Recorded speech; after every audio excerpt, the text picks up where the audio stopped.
Tenemos que pensar bien en cómo nos hemos metido en esta situación y en lo que puede depararnos el futuro.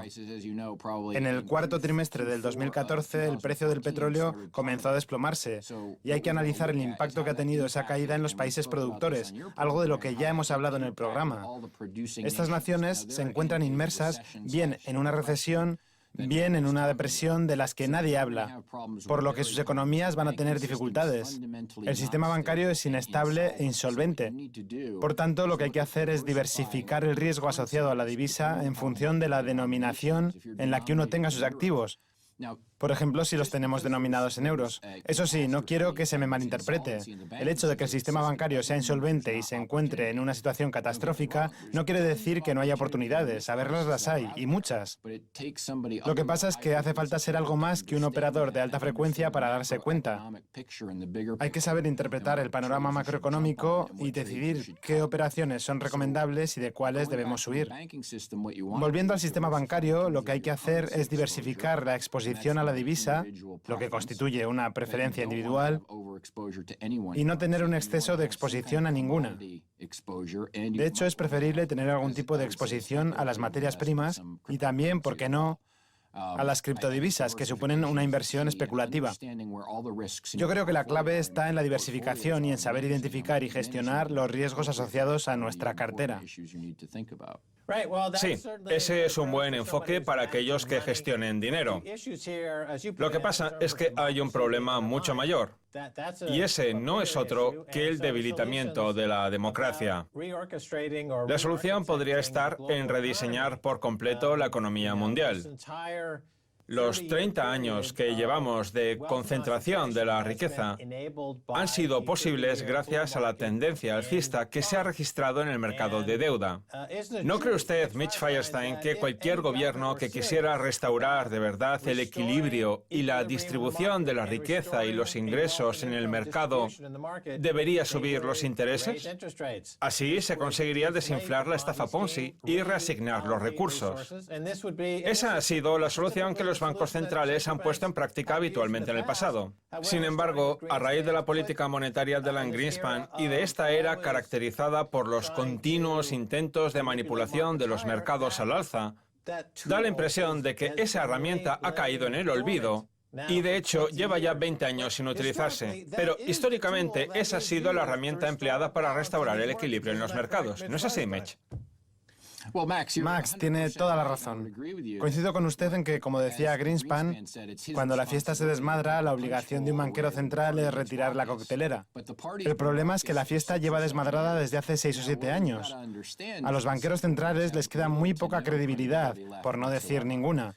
Porque si recuerda, en el 2008 anunciaron que en el 2010 subirían los intereses, poniendo fin así a la política de intereses cero.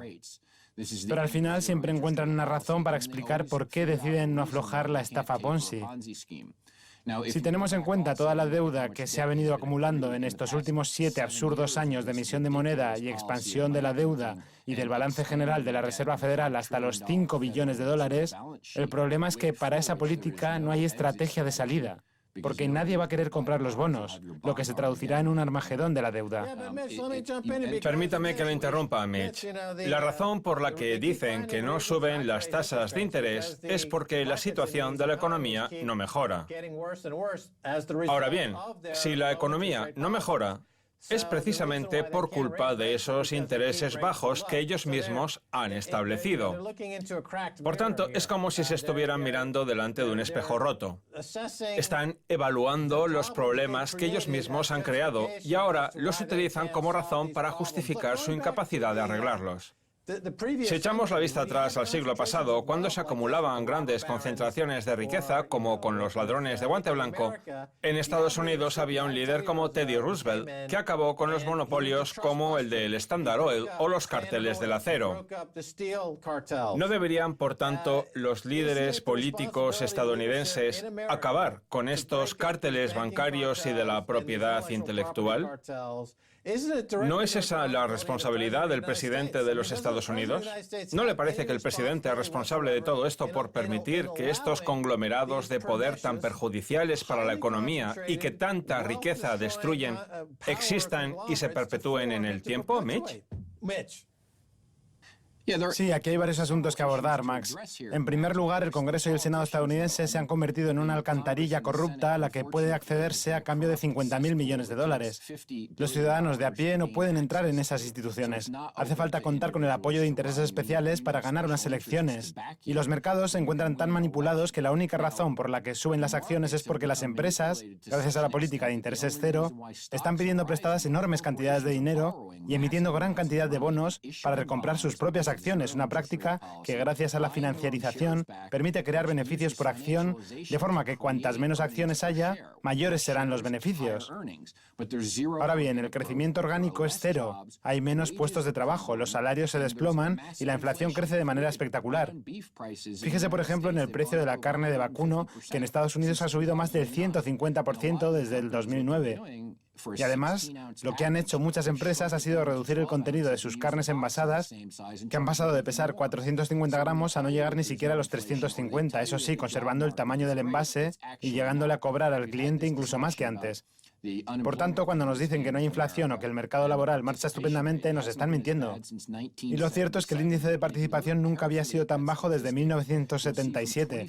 Además, si analizamos los datos con detalle, vemos que la participación de los ciudadanos con edades comprendidas entre los 24 y los 54 años ha disminuido radicalmente, mientras que la de los mayores de 55 años y la de los jubilados ha registrado un aumento significativo hasta alcanzar su máximo histórico. Y es que los jubilados, que son precisamente los que habían estado ahorrando toda la vida con la esperanza de que ahora les quedara un dinero del que vivir, se están viendo obligados a acceder de nuevo al mercado laboral porque no les alcanza para comer. Tenemos que dejarlo aquí. Seguimos hablando del tema.